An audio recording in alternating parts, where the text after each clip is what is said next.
Welcome to the Diversity Connector podcast, where we explore the rich tapestry of human experiences. I'm your host, Gertrude Mache, and I'd like to acknowledge the traditional custodians of the country on which we meet today.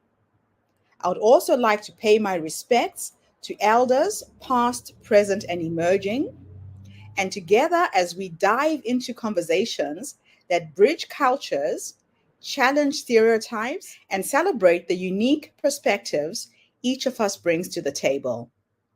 Each episode is a journey through stories and insights from a kaleidoscope of voices, each sharing their colorful narrative. Whether you're at home, on the go, or just anywhere in between, you're now part of a community that values understanding, inclusivity, and the beauty of diversity. So plug in your headphones, get comfortable, and let's connect through the power of our shared stories. Welcome, and thank you for joining us on the Diversity Connector podcast. Good morning, everybody, and welcome back to the Diversity Connector. This is Gertrude Mache here in beautiful Melbourne, Australia.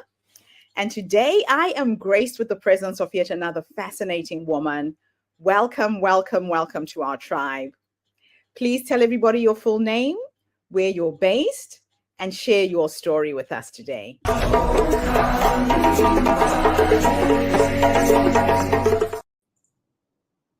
Hi everyone, my name is Nandita Gupta. I am a petite Indian woman with long black hair and glasses, and I'm wearing a vibrant blue today as I join you from my home in Seattle, Washington, in the United States. My pronouns are she, her, and I work as an accessibility product manager at Microsoft. Oh my goodness, I've got so much to share and connect with all of you here today. But I'm going to take us back to India. So I'm going to take us back about 15-ish years back in time. And I'd love to share a little bit about, me growing up with my grandfather and my family. So I'm part of a very close family back in India. And I was brought up with a lot of love, which I'm very grateful for. And a lot of my experiences, honestly, then have even shaped my career and who I am here today. So me and my grandfather, oh my goodness, I would go home for vacations in the summer holidays during the summer vacation times in India, and spend time with my grandparents in Gujarat. And it was a really fun time. I learned how to ride my bike there, with my uncle. And I remember one time when I was learning how to ride a bike, I fell. So here I am, bawling, crying. I fell into this little garden pit area that my grandfather used to garden. And he comes out running, screaming like, "What have you done?" And first I thought he's concerned for me. Nah, he's not concerned for me. He was concerned for his tomato plant. Oh my goodness, he was so mad. He was like, "This took me months to put together and you just fell on it and destroyed it." And my grandmother comes running. She's like, "Oh, you poor child." She's like concerned, "Are you okay?" I'm bleeding and I'm bawling out there. And he cares about his tomato plants. I get it. I get it. But he was such an academic. My grandfather has led a university, and he retired as a retired professor, and he loved to read, and really academia books. Sharing that knowledge was his passion. And one day that all changed. He fell in the bathroom and due to different complications, lost his eyesight. That was a very difficult phase, not just for him, but even for the family, because, back there, we didn't have all these magic applications like, seeing UI or all this other assistive technology that was so readily available. Sometimes you didn't even know about it, right? So to be able to support him to still lead an independent life. I mean, he was someone who, even with his walking stick, would not take your help, right? He'll go slowly, but he'll do it himself. And for him to suddenly have experienced this disability was a huge shift in how he viewed life. And a couple years later, he passed away. And that experience, really experiencing that firsthand as someone, we were all close to, always left me with this question: how might I help people like my grandfather? Right? How might we use technology to help and support people like him? So let's fast forward a couple of years. I have moved from my home in India to the United States. I'm studying electrical engineering, really excited about robots and robotics and being able to use robots to enhance human lives and human experiences. And at that moment, right, for a time, there was this phase of, oh my gosh, technology is so cool, and it's cool because it's cool. But there was a shift that happened for me where it was like, hold on a second. Tech is only cool as long as it can help people, right? And I tied it back to the question that has always been with me on how might we use technology to help people like my grandfather. So I really got excited and interested in, the interaction between humans and technology. And that kind of led me down a pathway and gave me an opportunity to apply my real world knowledge towards my first job. And so I worked in manufacturing as a controls engineer, where I owned all the systems that control the machines. Now, yes, our machines made baby wipes. They didn't do anything else, anything life saving, but it was a really good experience to just understand, how do humans interact with technology? And what are the ways for us to really make that more exciting, more user friendly, more amazing? And thinking about all of these aspects, I worked for a couple of years and really enjoyed it. I learned a lot, but after a couple of years, there was a voice that in me was like, "What are you doing, Nandita? What are you doing? Why do you wake up every single day? What do you do, and why do you do it?" And I went through this phase of thinking where I couldn't quite put a finger on it, but I realized that I don't think I was as fulfilled anymore. Right? Like engineering was cool, but somewhere I had kind of drifted away from why I got into tech in the first place. And that was such a beautiful and honestly important wake up call. So 2019, I quit my job and I decided to go back to school. And trust me, that comes with its own host of challenges. When I joined graduate school, I went to school at Georgia Tech, Georgia Institute of Technology, out of Atlanta, Georgia. And my reason for picking that school was its focus with in masters in human computer interaction. And I really wanted to do it with a focus in accessibility. Because when we talk about designing inclusive experiences for all, that includes people with disabilities. It includes people with color. It includes everyone. It includes me. It includes you. It includes all of us. And that was important, right? That was so important for me. And gosh, that was the best decision I've ever made. I've never looked back. Um, Going back and doing the transition was so fulfilling. I mean, every project I touched during those 2 years was heaven. I was able to bake in accessibility. I was able to learn. I learned something every single day. And the very first accessibility project I worked on was working with a local zoo, where we were working and brainstorming on how we can make their experiences more inclusive with a focus on people with visual disabilities. For me, that hit home because that was about designing a zoo experience for someone like my grandfather. And when you know you're waking up every single day with that sense of purpose and the why, life changes. I mean, those 2 years were some of the best and also the most challenging because that's when the pandemic hit. So I'm one of those graduates where I did almost a third-ish of my degree, third to a half of my degree when we were in person. And then overnight, our lives changed. And I remember thinking that, God, I only had funding. I only had money to do my first year. How am I going to pay for the rest of school if I can't do an on campus job? Or what am I going to do? Like, how am I going to pay for school? And that was a very challenging transition. I applied for scholarships. I mean, gosh, I feel like that could be its own discussion. But really thinking about all those different ways in which I feel I just fought. I just fought, but I knew why I was fighting. And every day was so worth it. So worth it. I mean, my internship got cancelled. I had a summer internship that didn't work out. And, I'm a firm believer in the fact that when one door closes, there's another door that opens. Sometimes you have to find it, or sometimes you have to kick that door open, but that door is going to be there. Right. And so I feel those 2 years were a lot of just figuring out what's going to make sense. And as I was thinking about what my next steps could be, I really wanted to work for a company that had a strong commitment to accessibility and disability advocacy. And Microsoft was one of them.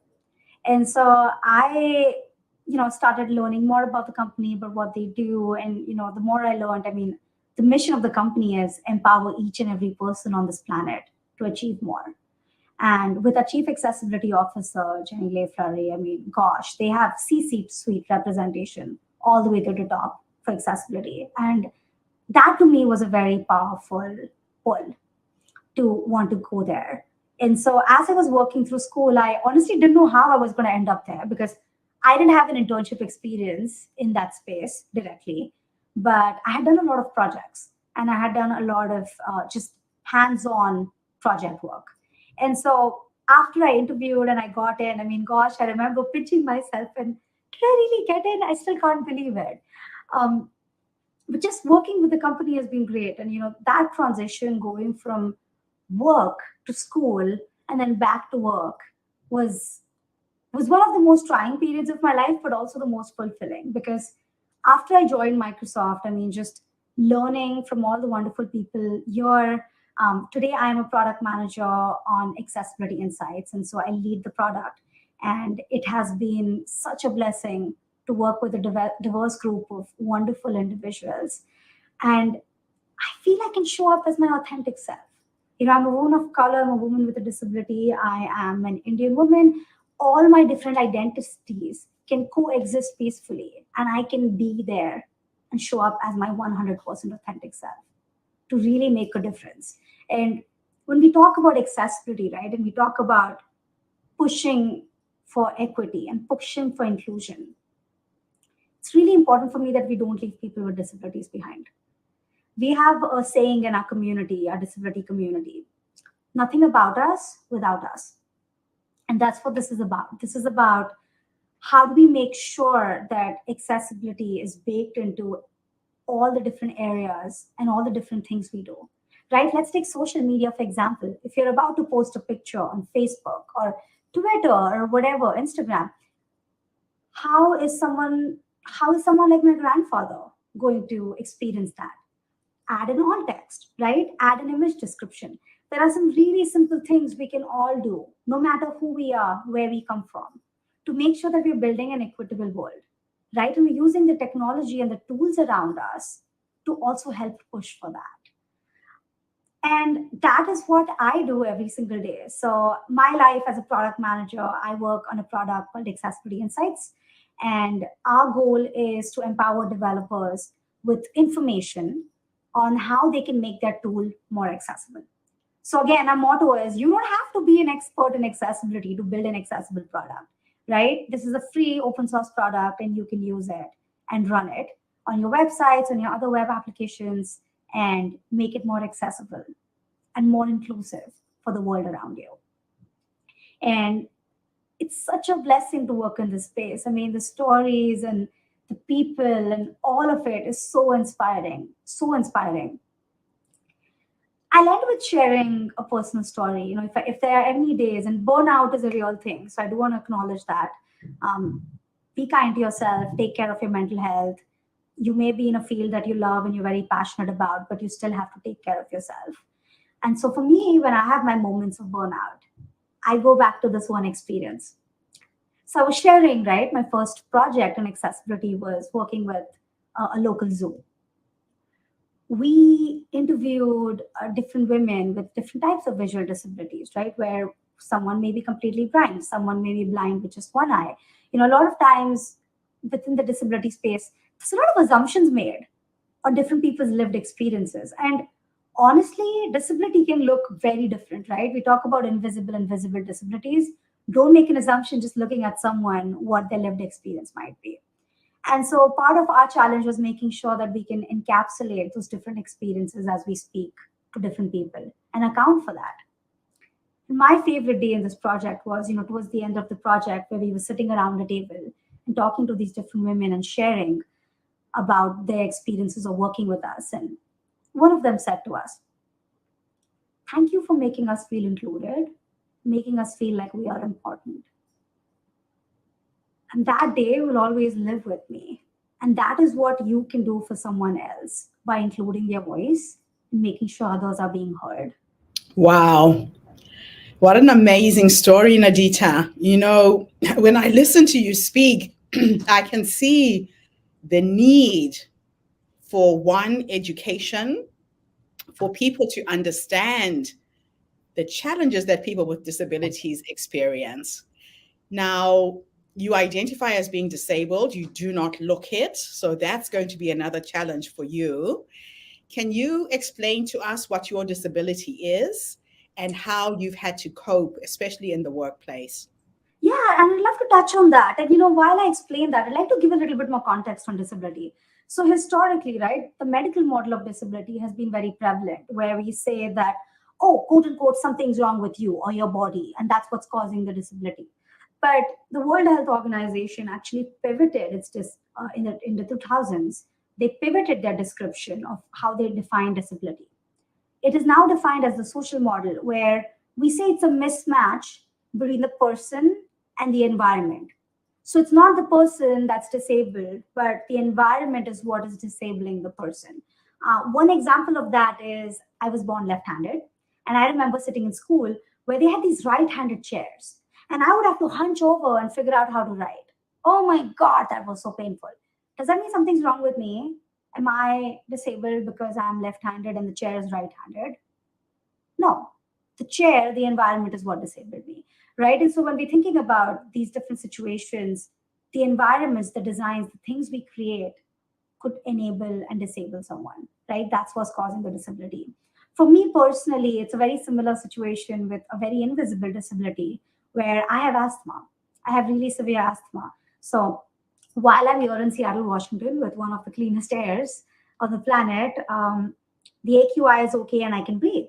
But if I travel to India, or if I travel to any countries or any places that are more dusty, or let's say there's a forest fire or the smoke, I have some very specific triggers that can cause my lungs to close up and not breathe. So it's specific, but it's also in the sense that as long as the environment is controlled, right? That's a good example of seeing the invisible disabilities. But that's what I experience in my lived experience. Wow.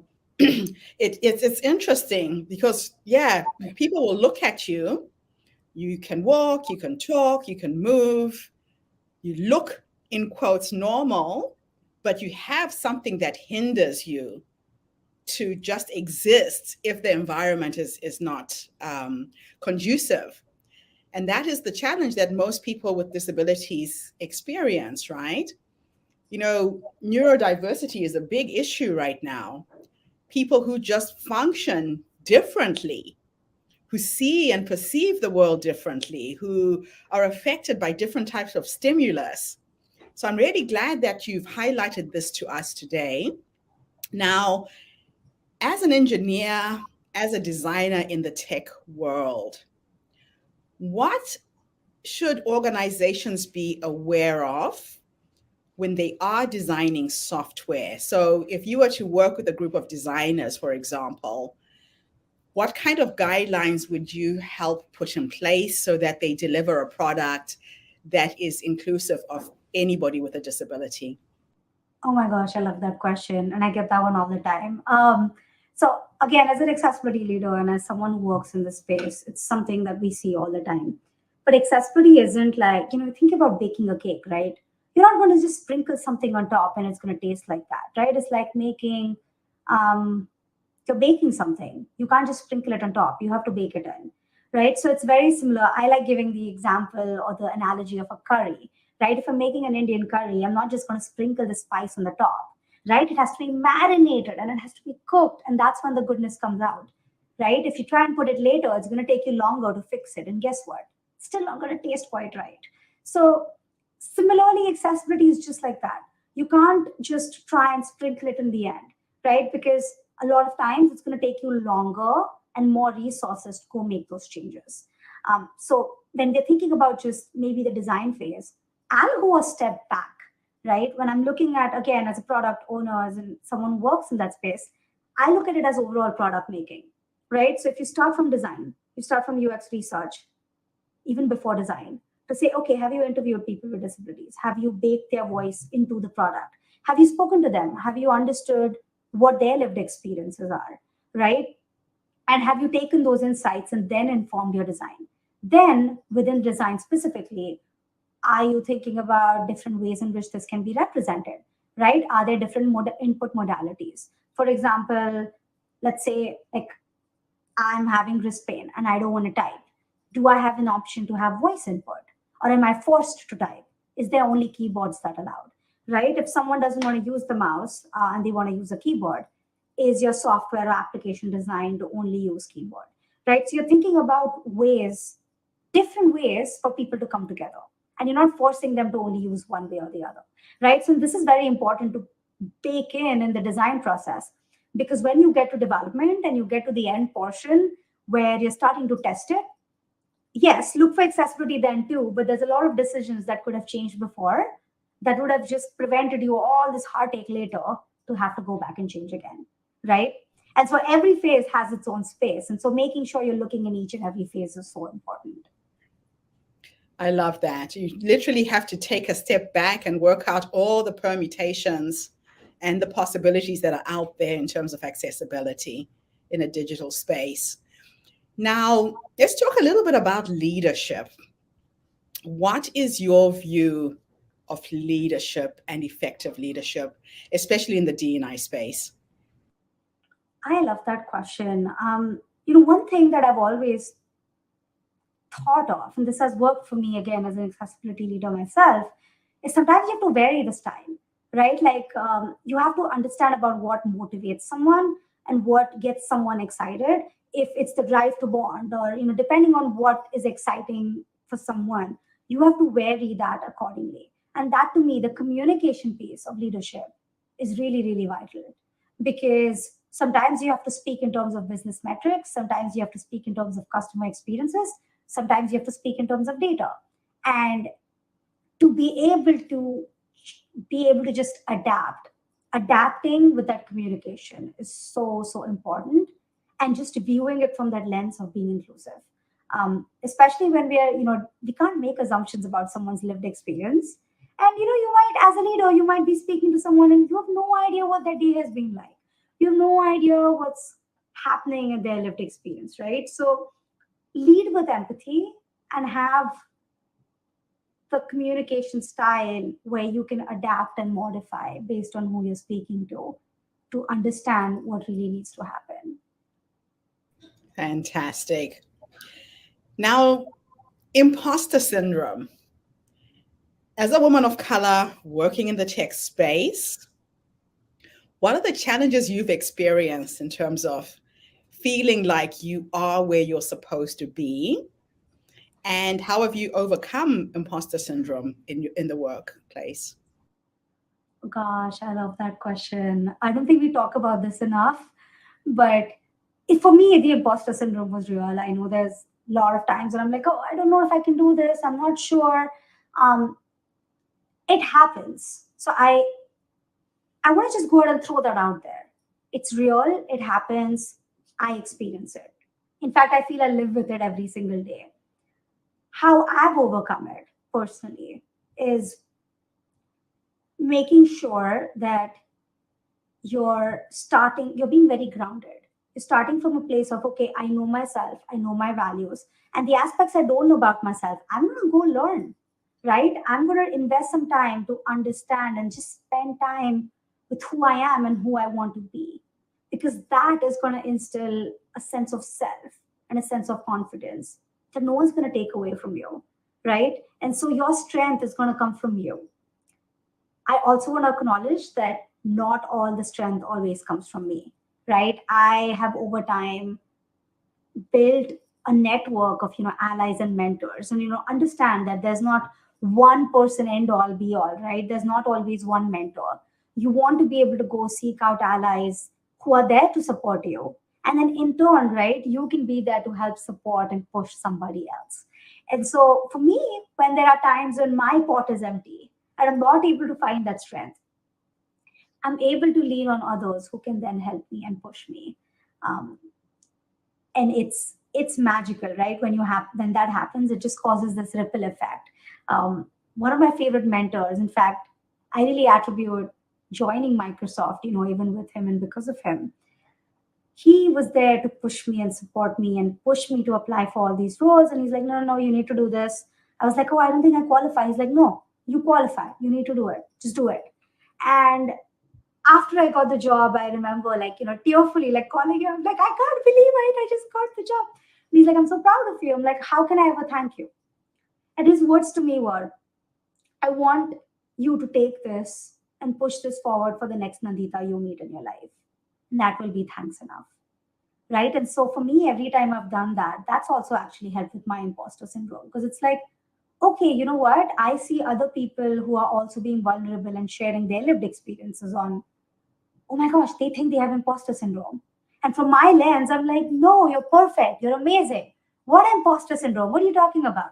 And so it makes me also take a step back and reflect and understand, okay, you know what? Like, you're someone who really believes in me. So instead of me trying to only look from my lens, let me grab their lens and look at me from that lens. And that changes your perspective of how you even view yourself. I love that. That change of perspective is everything. It really is that ability to put yourself in somebody else's shoes and look at things from a different lens. Now, what is the importance of women representing us on different boards in different organizations? I know you are a board member. Tell us about your role on a board, how you got that role, and the importance of being in that role. Oh, I love that question. Oh my goodness. And this goes back to again giving back and being an active member of the communities that you care about. I'm a board member on the Next Gen board for Lime Connect, and it's an organization that serves students with disabilities and allies with disabilities. And the goal, our mission, is rebranding disability with achievement. And one of the reasons why I took up that position was, as you mentioned, we talked about representation. I want to be a part of shaping that accessible and that inclusive experience for students with disabilities that are going to join that platform for skill building, for finding roles, for leveling themselves up, for building communities. And I found a lot of amazing communities with joining Lamb Connect. And thank you to Susan for founding that organization. And it has been such a wonderful experience. And just seeing the impact of the work we do in building out the communities and impacting the lives of other students. My biggest one is I'm a Google Lime scholar, and Lime, that's why I also joined Lime Connect, because Google, in conjunction with Lime, started that scholarship, and it helped me to finish my degree. And it was really important for me to kind of go back and be like, you know what, I want to be a part of shaping these other futures. And maybe if another Nandita comes by, I want to be part of her journey and her lived experience through whatever little steps I can take. Oh, man, I love this. Now, you've just shared and given us a real gift. Tell us about the scholarship that you got. What is it called? How can people apply for it? And what kind of people can apply for it? Absolutely. So the Google Lime Scholarship is hosted by Lime. I'm happy to also share the links as well, but it's a Lime Connect scholarship. You have to write some essays and you basically share your stories, and they look at your holistic profile and things like that. And, about just basically using your voice and the work you've done to be able to take the next step, in whatever that journey and whatever that career is. I think for me, it was also about um, being able to finish grad school. And that scholarship empowered me to finish my grad school. And so it's for students with disabilities in that space. Absolutely wonderful. This is so good. You have certainly brought to us a whole wealth of knowledge, your expertise, your experience. What are your parting thoughts for us today, especially for people with disabilities, how they can cope and thrive in the workplace? I think my parting advice, and this really applies to everyone watching this, if you identify as someone from the community, person with a disability, ally, whoever you are, leadership to me is not just about leading a team. It's about being a voice for those who are not being heard. And it's about being a voice to really empower other voices. And so I urge you, with whatever you do, whether it's technology, whether it's creative arts, whether it's social justice, whatever you do, find ways to uplift others. Find ways where you are using your voice for good. And if you work in the tech space like I do, find ways to make sure that in addition to all the interesting lenses you're wearing, where it's the creativity lens or the business lens or the financial lens, pick up that accessibility lens, pick up that inclusion lens, and you will see the magic of touching people's lives. You will see how you are a part of something so much bigger. Because when you touch someone's lives in that way, I've always heard this, and I really believe in this. People will forget what you said, but they will never forget how you made them feel. And when you make someone feel included, that is the most powerful feeling ever. So I urge you to do that for others. Wonderful.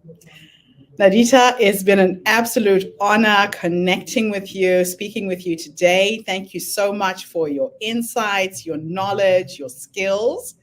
I'm just going to share your website at the bottom of the screen if anybody wants to get in touch with you. You said you're available as a mentor, as a coach, as an ally. Please reach out and make use of this amazing gift that we've been given today. So I will be back again with yet another amazing guest. Thank you all so much for tuning in. Have a fantastic day, morning, or evening, wherever you are in the world. And Nandita, thanks again for this amazing interview. Thank you. Thank you for having me. Take care, everyone. Bye for now, everybody. And that's a wrap, everybody, on today's episode of the Diversity Connector podcast. Thank you for tuning in and being part of our vibrant and global conversation. I'm your host, Gertrude Mache, and it's been an honor to share this space with you, where voices from all walks of life come together to weave a tapestry of diverse perspectives. Remember, every story you've heard today is a thread in the larger fabric of our shared humanity. So, as you step back into your world, carry these stories with you and let them inspire you to embrace and celebrate the rich diversity around us. Don't forget to subscribe, rate, and review our podcast to help us share these inspiring stories with more listeners. Do follow us on social media by looking for the Diversity Connector podcast for more updates. Until then, keep connecting, keep listening, and keep celebrating the beauty of diversity. This is the Diversity Connector podcast signing off. Stay curious, stay open, and definitely